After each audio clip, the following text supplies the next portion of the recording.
आज से 5-6 साल पहले की बात है, मैं एक टीवी डिबेट में था,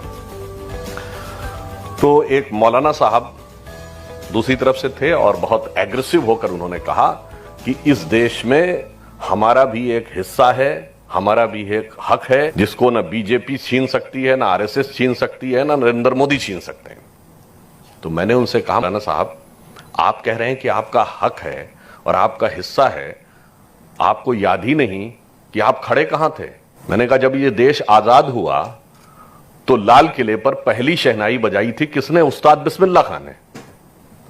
मैंने कहा भारत की सेना का पहला गैलेंट्री अवार्ड विनर, जिनको पहला गैलेंट्री अवार्ड मिला, वो कौन थे? ब्रिगेडियर मोहम्मद उस्मान। मैंने कहा 2010 में American president Barack Obama Bharat आते हैं, ज्वाइंट सेशन ऑफ पार्लियामेंट को जब संबोधित करते हुए कहते हैं India is not emerging, India has emerged. तो व्हेन इंडिया हैज इमर्ज्ड, जब 1998 का पोखरण एक्सप्लोजन हुआ था, and who was the chief architect? Doctor APJ Abdul Kalam. मगर आपने तो कभी देखा ही नहीं कि आप तो सबसे आगे खड़े थे और आप हक मांगने के नैरेटिव में आ गए। इसलिए मैंने फिर उनसे कहा, मैंने कहा कि सिर्फ यहां बात इतनी नहीं है, जैसे आजकल भी इस तरह के विषय बहुत चल रहे हैं, कश्मीर फाइल्स का विषय चलता है, उसको लेकर नैरेटिव की बात चलती है। तो मैं एक फैक्ट याद दिलाना चाहता हूं, शायद हम में से बहुत से लोगों को, ये 10 में से 9 लोगों को पता ही नहीं होगा कि जब पाकिस्तान से सन 47-48 वाली वॉर हुई तो भारत की सेना के एक अधिकारी ऐसे भी थे जिन्होंने एक इलाका पाकिस्तान जीत गया तो उन्होंने कसम खाई कि जब तक यह इलाका मैं वापस नहीं पालूंगा तब तक पलंग पे नहीं सोऊंगा, जमीन पे सोऊंगा, जैसे महाराणा प्रताप की तरह। और वो लड़ाई थी झाकड़ की लड़ाई, जो अक्टूबर 1947 में हमारे हाथ से निकल गया, और वो अधिकारी थे ब्रिगेडियर मोहम्मद उस्मान। फरवरी 1948 में जब इंडियन आर्मी ने दोबारा जीता तो सबसे पहले उनके सैनिक पास के गांव में गए और जाके पलंग लेके आए। साहब आपने पहले अपनी वो कसम पूरी करिए, क्योंकि आपने तो कहा था कि हम कभी पलंग पे नहीं सोएंगे। ये नैरेटिव किसी को पता है क्या? अब अगर हमने अपना ही नैरेटिव छोड़ दिया, अपना ही सरमाया छोड़ दिया और हम किसी दूसरे नजरिए में फंस गए, तो हमें उसको दोबारा याद करने की जरूरत है। मैं छोटा सा और फैक्ट बताना चाहता हूं कि बहुत सारी बातें कई बार आती हैं कि अगर ये पूछा जाए कि उस मुस्लिम साइंटिस्ट का नाम बताइए जिसको फंडामेंटल साइंस में नोबेल प्राइज मिला हो, तो वो एक ही हुए, वो तो पाकिस्तान के अब्दुल समद। 1973 में फिजिक्स का नोबेल प्राइज मिला और वो अनडिवाइडेड इंडिया में पैदा हुए थे। किसी को याद ही नहीं, कोई उससे कनेक्ट ही नहीं करता। डॉक्टर एपीजे अब्दुल कलाम से बड़ा साइंसदान पूरे आलम इस्लाम में पैदा नहीं हुआ आज के जमाने में, किसी को कोई कनेक्शन ही नहीं। मैं अगर विनम्रता से पूछूं कि डॉक्टर कलाम के नवाज़े जनाजा में कितने लोग गए थे? नहीं। और बाकियों में जो किसी भी प्रकार के अपराध या आतंकवाद में मुलव्विज हैं, उनके में खूब जाते हैं, खूब खबरें छपती हैं, बड़े बड़े बयान आते हैं।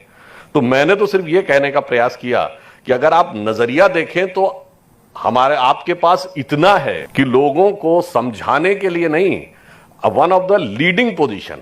अब यहां पे मैं एक और बात कहता हूं कि साहब, वो कहेंगे कि साहब सारा तो ठीक था मगर हम पे कॉन्फिडेंस कम किया जाता है। अब यहां पे मैं सिर्फ ये कहूंगा कि अगर कॉन्फिडेंस की बात आए तो मैं 2 एग्जांपल दूंगा। सबसे ज्यादा कॉन्फिडेंस की जरूरत किस पोस्ट पे होती है? आप लोग जस्टिस हैं, बड़े बड़े पदों पे रहे हैं सब लोग, सबसे कॉन्फिडेंस की पोजीशन होती है chief of the intelligence bureau, IB chief. इससे ज्यादा कॉन्फिडेंस की कोई जरूरत नहीं थी। पूरे देश की सबसे सेंसिटिव इंफॉर्मेशन आईबी चीफ के पास आती है, और आईबी चीफ सिर्फ 2 ही लोगों को ब्रीफ करता है, प्राइम मिनिस्टर और होम मिनिस्टर। किसी तीसरे मिनिस्टर को ब्रीफ नहीं करता, और बहुत सारी चीजें, जितने कोवर्ट ऑपरेशंस हैं वो आईबी चीफ चलाते हैं। इसीलिए जब भी कभी सरकार बदलती है तो पिछली सरकार का आईबी चीफ कंटिन्यू नहीं करता है, 2 या 3 हफ्ते में नई सरकार उसे बदल देती, क्योंकि उसे अपने कॉन्फिडेंस का आदमी चाहिए होता है। मगर जब मोदी जी प्रधानमंत्री बने, आप में से शायद कुछ लोगों को याद हो, उस समय भारत के आईबी चीफ कौन थे? श्री आसिफ इब्राहिम। उनके कार्यकाल का 8 महीना बाकी था।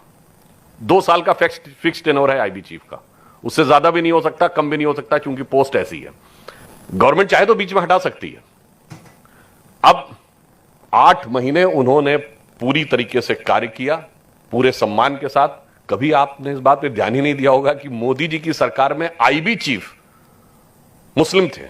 अब आप ध्यान करिए, जब पोखरण एक्सप्लोजन हुआ था, यह पहला 98 का पोखरण एक्सप्लोजन था जो हुआ और अमेरिका को भी पता नहीं लग पाया। पहली बार ऐसा हुआ कि दुनिया में किसी देश ने एटॉमिक एक्सप्लोजन कर दिया और अमेरिका को पता नहीं लगा, वरना 74 में जब हमने किया था तो हमसे पहले, before the government of India announced, Russia ने भी अनाउंस कर दिया था और अमेरिका ने भी अनाउंस कर दिया था कि India has conducted atomic test. आप देखिए नॉर्थ कोरिया में होता है, चाइना भी करता है, तो उससे पहले अमेरिका बता देता है कि चाइना ने फलां जगह किया।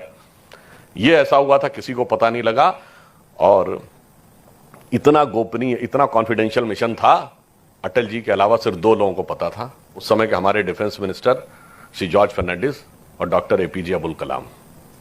अब इससे ज्यादा यकीन और विश्वास हो सकता है? यह बात मैं मानता हूं, बहुत सारी चीजों को लेकर किसी भी प्रकार की वायलेंस भी होती है और उसमें कई इस प्रकार की चीजें होती हैं जो कभी कभी आपको दूसरे नजरिए की तरफ देखने की बात करती हैं। पर मैं ये भी कहना चाहता हूं, अगर हम गौर से देखें तो मैं टीवी पे था तो मैंने कुछ चीजें ऐसी गिनाई। एग्जाम्पल के लिए मैं एक और उदाहरण देना चाहता हूं।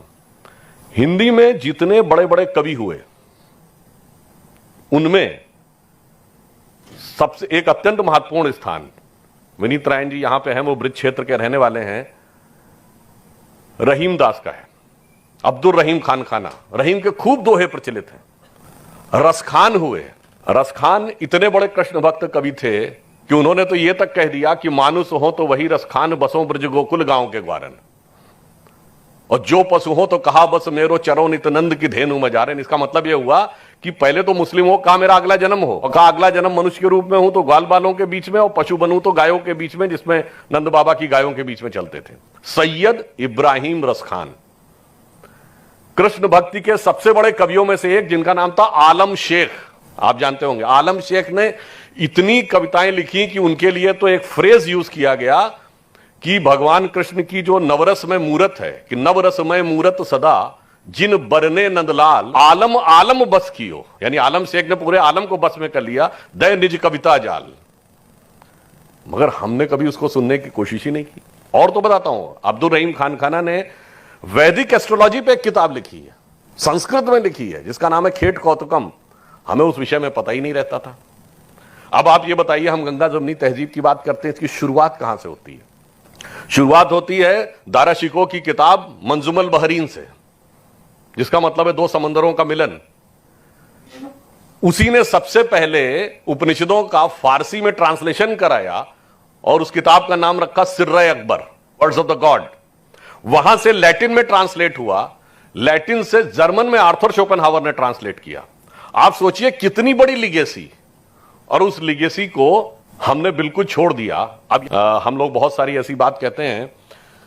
अभी होली का त्योहार गुजरा है, तो बुल्ले शाह ने तो यहां तक कहा था कि आज होली खेलूंगी मैं रसिया कह बिस्मिल्लाह, और आगे उन्होंने बोला अलस्तु बि रबिकुम प्रीतम बोले, सब सखियों ने घूंघट खोले, और नाम नबी की रतन चढ़ी और बूंद पड़ी अल्लाह अल्लाह, आज होली खेलूंगी मैं कह बिस्मिल्लाह। हमने कभी